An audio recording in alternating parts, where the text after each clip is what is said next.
na seita, razão pela qual o Shingon é designado por budismo esotérico ou budismo de ensinamento secreto. Foi localizada nestas montanhas uma seita budista esotérica no tempo de Saisho, fundador do budismo Tendai.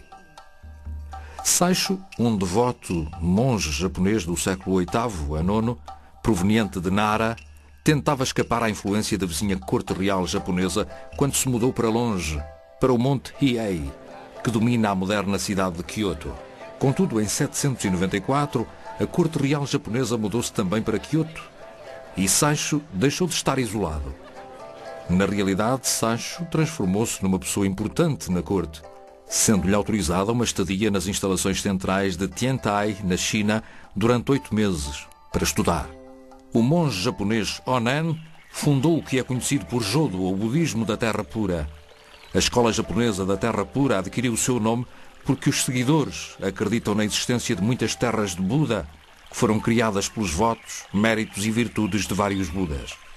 A sua terra especial de Buda recebe a designação de Paraíso Ocidental ou Terra Pura.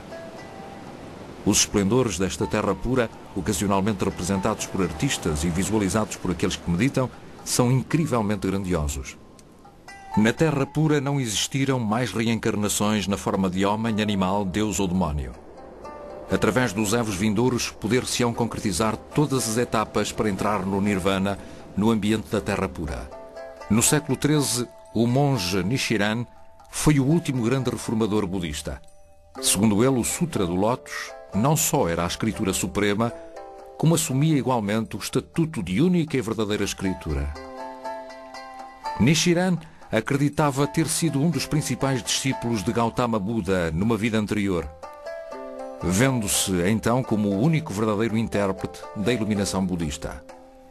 Embora fosse popular entre o povo comum, Nichiren considerava que esse mesmo povo não era capaz de compreender os mistérios do Sutra do Lótus, propondo por isso uma versão radicalmente simplificada.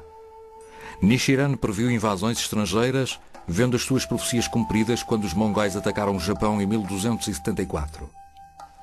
Quando Nichiren declarou que determinadas personalidades do governo recém-falecidas se encontravam nos infernos budistas, foi condenado ao exílio por algum tempo, vivendo os seus últimos anos em retiro. O budismo Zen é muito popular, no sentido em que se pode dizer que a razão é o ser muito simples, muito direto e muito metódico. A popularidade tem o seu significado.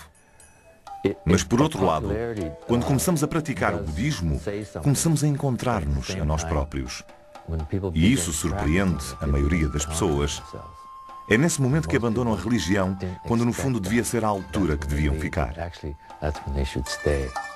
O budismo Zen tornou-se uma das formas mais familiares de budismo nos países ocidentais. A tradição afirma que o monge japonês Eizai, que viveu no século XII, foi o fundador do budismo Zen no Japão, o que é apenas parcialmente verdade.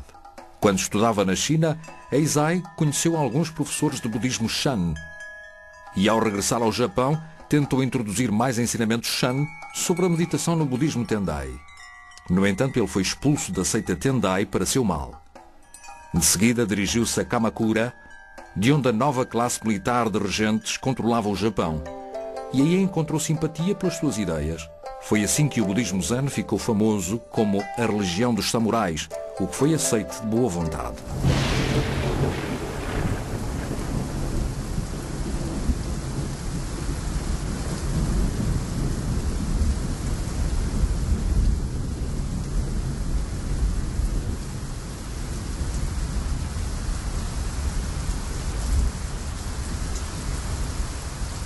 O vazio tem uma certa conotação negativa. É frequentemente mal interpretado. Mas existe uma forma tradicional de encarar o vazio composta por 3 partes. Uma delas é teórica. Chamamos-lhe Zen teórico. Segundo esta teoria, a forma é o vazio e o vazio é a forma. É esse o tipo de pensamento correto. Todas as coisas são uma só. A segunda parte é o Zen, onde se diz que o vazio não existe e a forma não existe também. Essa é a segunda parte. Basicamente, não se pode dizer nada quanto a isto. Não existem palavras, para o descrever.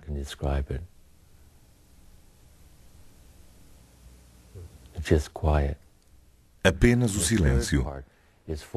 A terceira parte diz que a forma é forma, o vazio é vazio. Estas três coisas são muito importantes e pode-se atravessar este tipo de espectro ao estudar o budismo Zen. A terceira parte representa o valor mais elevado, ou seja, o céu é azul, a relva é verde. Voltamos a ver a realidade tal como ela é, e as duas primeiras partes são a realidade porque já nos propusemos a estar separados dessa mesma realidade. É desta forma que o vazio desempenha um papel importante na prática meditativa Zen.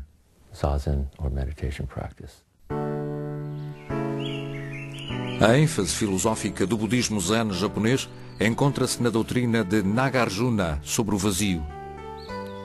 A ideia de que as palavras e as doutrinas não constituem a verdade absoluta. Contudo, de um modo geral, o objetivo central do budismo Zen é atingir a mente budista.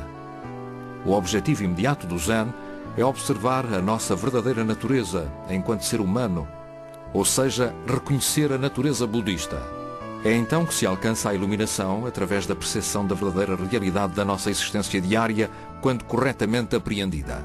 A meditação budista pretende claramente reduzir a febre emocional da vida.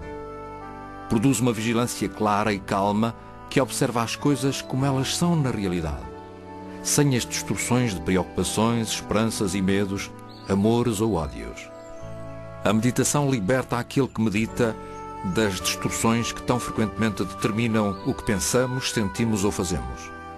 Aqui, o mundo e o indivíduo são vistos de uma forma nova e revolucionária, de modo que a sua essência, realidade ou existência não possam ser reduzidas a afirmações intelectualizadas. A força vital da vida deve ser sentida a cada momento, em todos os nossos atos, mesmo que eles sejam comuns ou triviais. A iluminação Zen é um estado de espírito livre de fronteiras culturais e torna-se livre e espontâneo em todas as ações na consciência. O ser total está completamente envolvido em todos os atos e em todas as experiências. No Zen, todas as ações são verdadeiramente budistas.